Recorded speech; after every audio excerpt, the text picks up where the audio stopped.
Hey everyone, welcome back to our channel TechQuest. I'm back with a new video.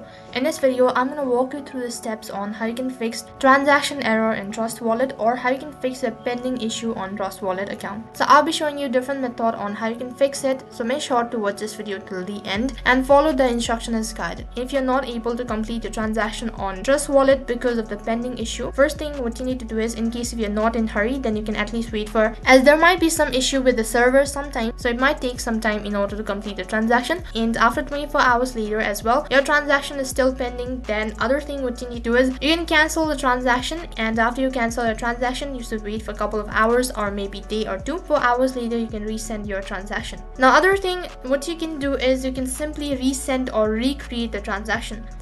So in order to recreate or in order to resend your transaction, first thing you need to cancel your transaction, and after that you need to wait for a couple of hours or maybe a day or two, and after that recreate your transaction and then try resending it. And while you're doing this process, you should make sure that you have a stable internet connection and make sure that you're transferring a correct amount of asset. So those were the method on how you can fix your transaction error in Trust Wallet. So that is all for this video. I hope the video was helpful. Make sure to like, share and subscribe to our channel. Thank you for watching.